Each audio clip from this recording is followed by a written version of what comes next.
Abraham, l'habit du miséricordieux, en Mésopotamie, en Égypte et en Syrie. Nemrod, fils de Canaan et petit-fils de Couch, qui lui-même était petit-fils de Sem, régna avec justice pendant de longues années sur l'immense empire de Babylonie, jusqu'à ce que Satan lui suggéra de se faire adorer comme un dieu. Peu après, le chef de ses astrologues lui déclara, en présence de toute sa cour, que dans sa capitale allait être conçu un homme qui, à l'aide de 5 pouvoirs merveilleux dont il serait doué, abolirait ce culte. Alors Nemrod ordonna à tous les hommes de sortir de la ville en y laissant leurs femmes.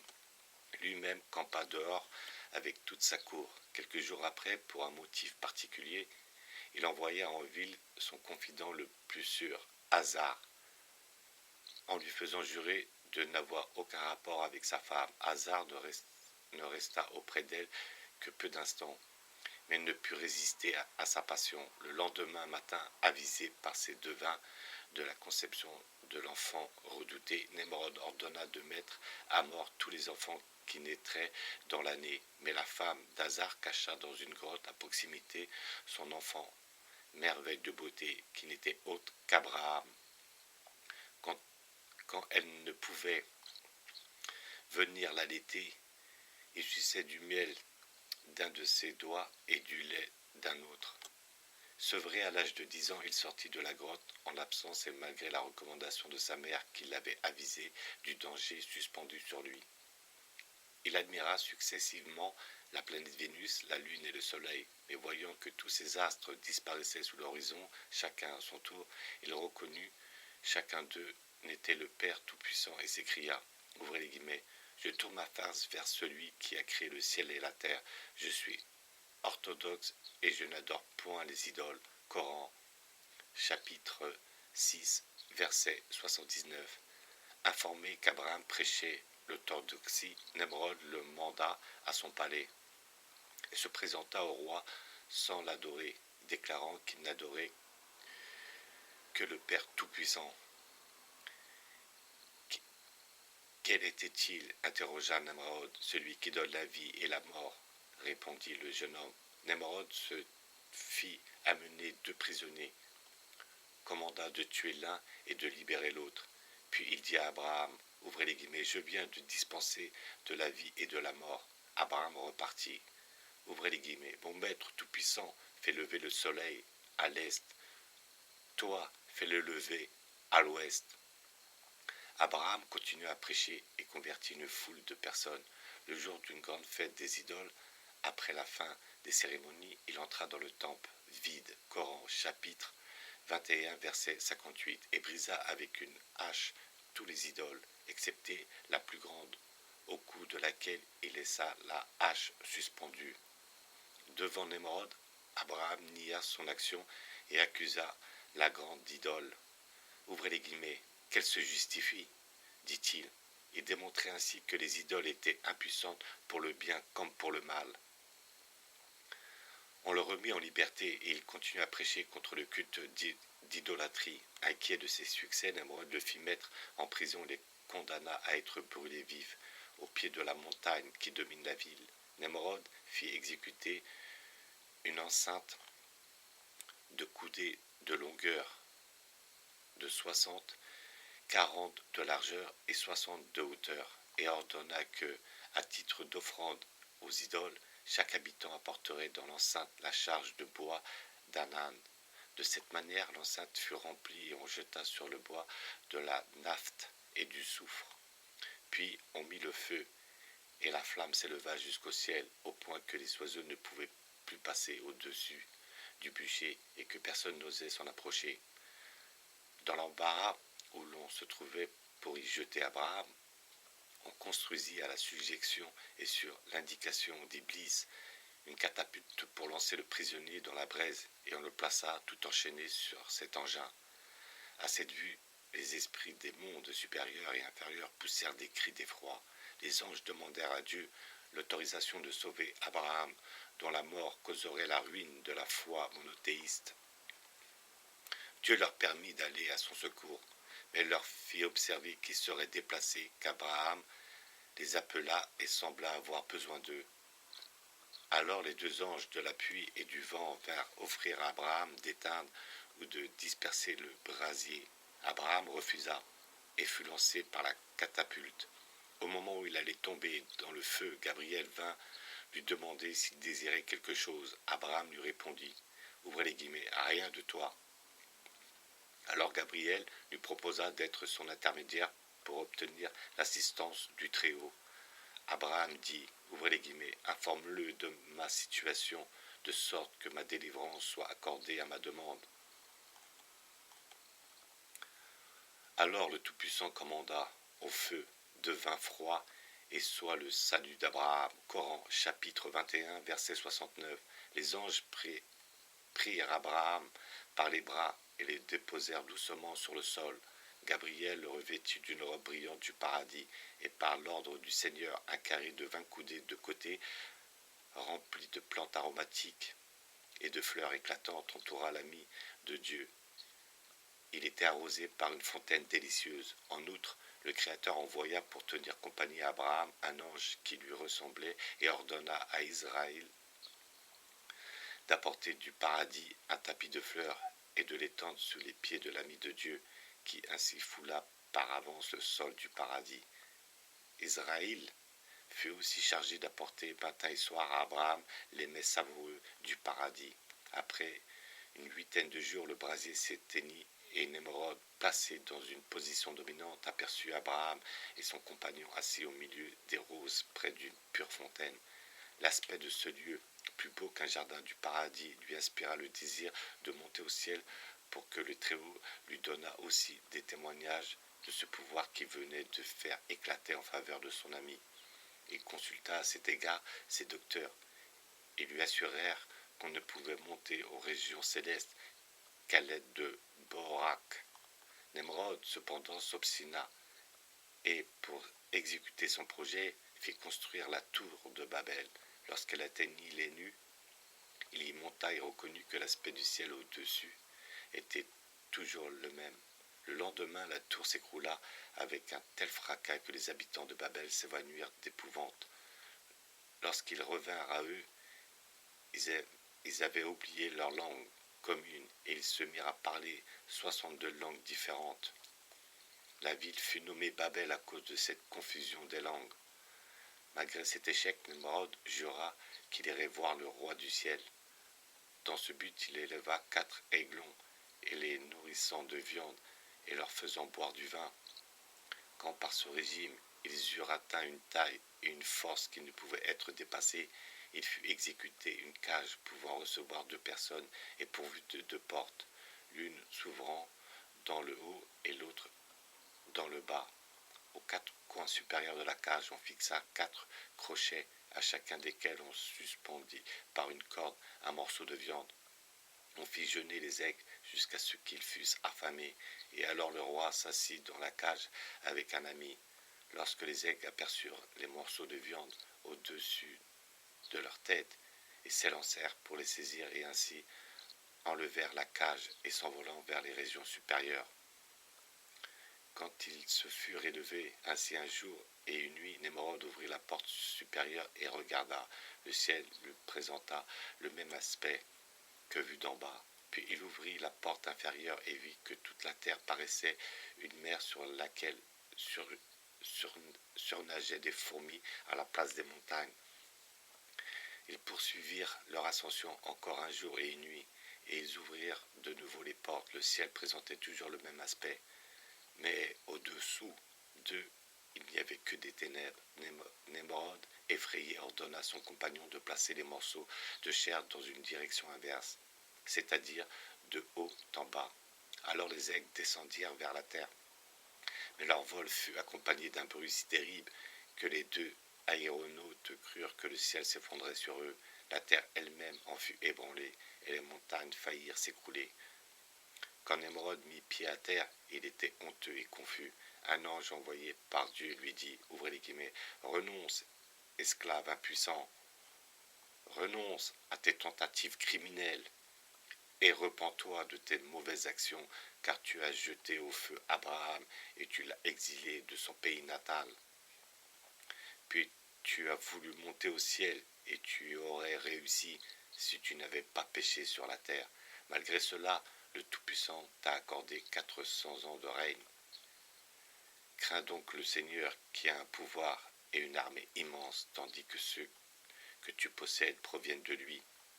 Il peut, s'il lui plaît, te faire anéantir sur la plus petite de ses créatures. Némorod répliqua, ouvrez les guillemets, il n'y a d'autre roi que moi. Si le roi du ciel a des troupes, dis-lui qu'il les envoie me combattre. L'ange repartit, ouvrez les guillemets, mets ton armée sur pied, car celle du Seigneur est prête.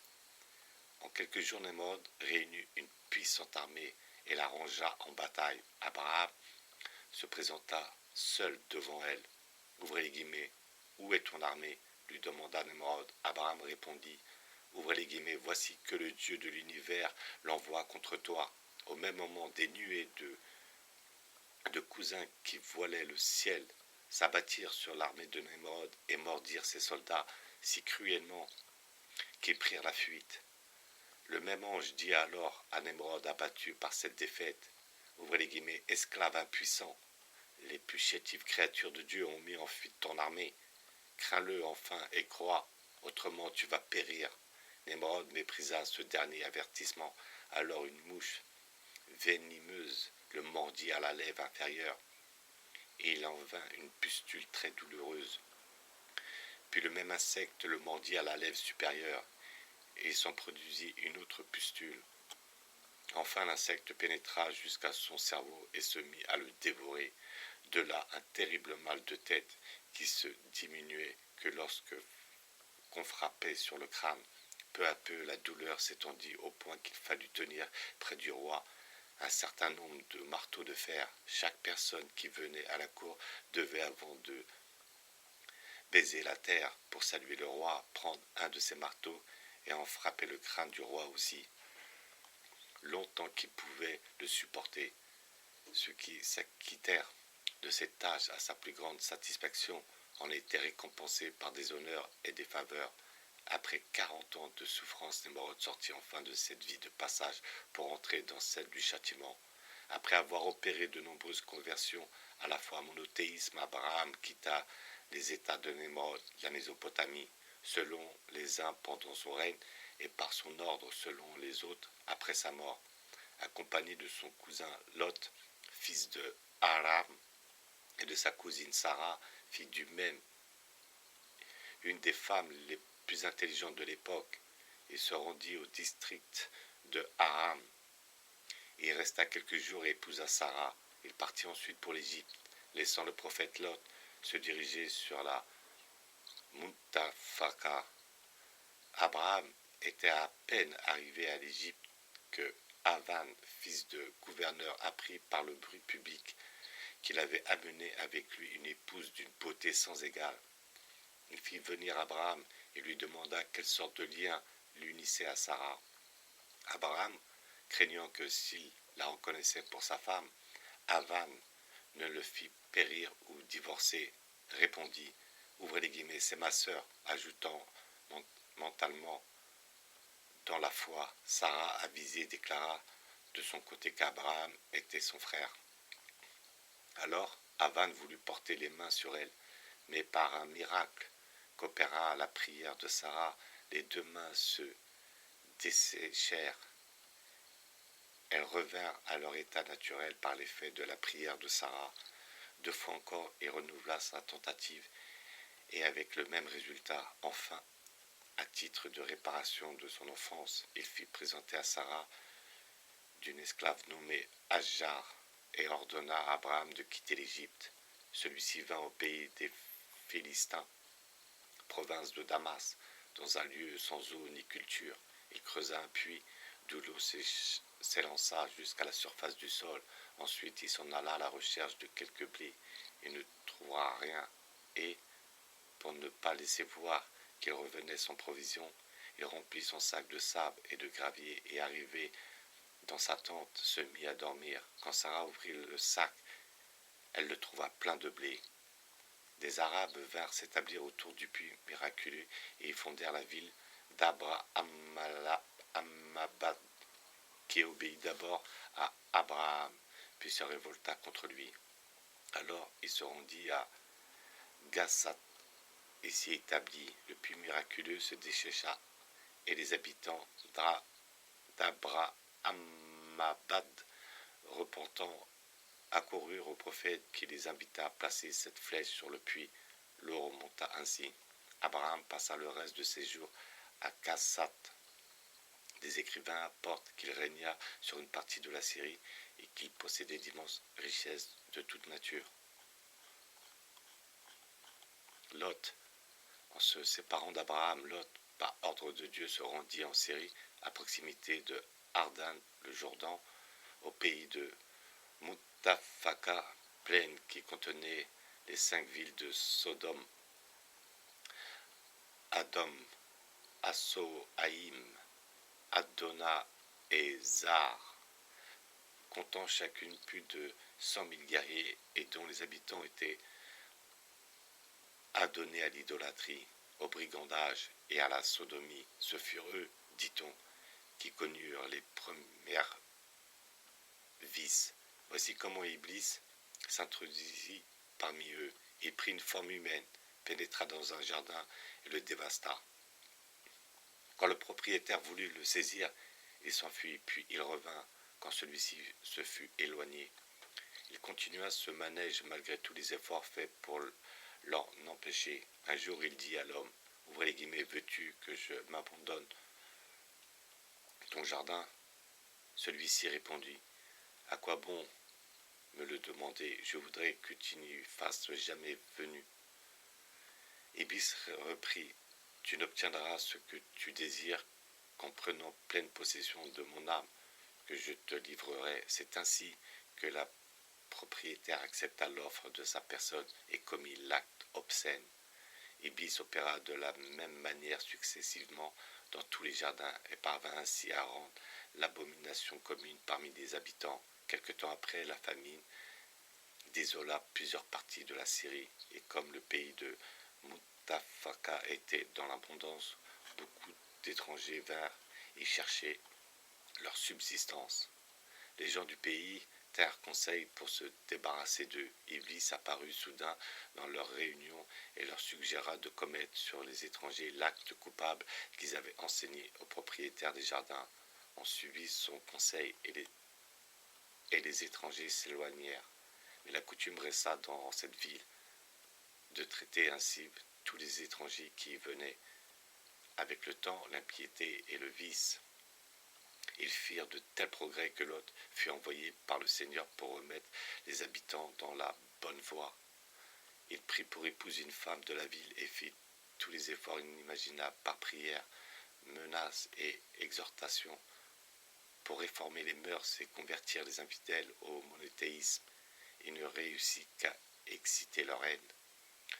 Pendant qu'il complotait son éloignement ou sa perte, Lot continuait sa prédication et fidèle à l'exemple d'Abraham, il exerçait les devoirs de l'hospitalité. Les misérables habitants de la ville vinrent pour ouvrager ses hôtes. Et alors Lot implora Dieu contre leurs méfaits. Le maître de l'unité accueillit sa prière et envoya Gabriel avec une bande d'anges supérieurs pour exterminer ce peuple. Ceux-ci, sous la forme de beaux jeunes gens imberbes, rencontrèrent dans les faubourgs de la ville les filles de Lot qui les conduisirent chez lui. L'une d'elles prit le devant et prévint son père de l'arrivée de plusieurs hôtes. Les plus beaux jeunes hommes qu'elle eût jamais vus, Lot comprit de suite la nécessité de les soustraire au regard des impurs et donna aux gens de la maison des ordres pour que rien ne révélât au dehors leur présence. Mais il fut trahi par sa femme non-croyante, et les chefs de la ville envoyèrent vers Lot 10 hommes qui le sommèrent de livrer ses hôtes, faute de quoi on les prendrait de force. Lot offrit ses 2 filles pour qu'on lui épargne le déshonneur de trahir l'hospitalité, mais le peuple repoussa cette offre et on apporta à Lot cette réponse. Ouvrez les guillemets, nous ne voulons rien de tes filles et tu sais bien ce que nous voulons. Lot dit aux envoyés que si on connaissait la résistance qu'ils pouvaient faire, on n'oserait pas lui parler de la sorte. Alors 2 de ces hommes voulurent entraîner Gabriel, mais il souffla sur eux et les frappa de cécité. Genèse chapitre 19, verset 19. Sur quoi les envoyés s'en allèrent déclarer au peuple que les hôtes de Lot étaient des sorciers, puisqu'ils avaient aveuglé 2 d'entre eux. On adressa alors à Lot l'invitation de quitter la ville immédiatement, faute de quoi on viendrait cette nuit même l'aveugler ainsi que tous ses adhérents. Lot, effrayé, crut que ces hôtes étaient réellement des sorciers et les en accusa. Ceux-ci alors se dévoilèrent à lui et lui apprirent leur mission. Lot commença de suite ses préparatifs de départ et avec l'aide de Gabriel quitta la ville au milieu de la nuit, emmenant ses biens les plus précieux et toute sa famille composée de 14 personnes. L'ange lui enjoignit de ne point regarder en arrière du côté de Mustafaka, car Dieu avait dit, ouvrez les guillemets, fuis cette ville avec ta famille le reste de la nuit. Chacun de vous ne se retourne pour la regarder, excepté ta femme qui doit partager son sort.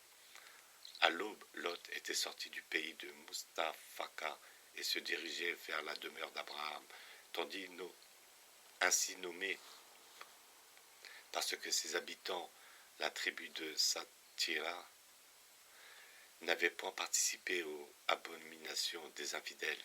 Quand le jour parut, Gabriel déploya ses ailes et, enfonçant les extrémités en terre, il arracha les villes de Mustafaka de leurs fondements et les enleva vers le ciel avec leurs habitants et leurs troupeaux à une hauteur telle que les anges entendaient les chants des coqs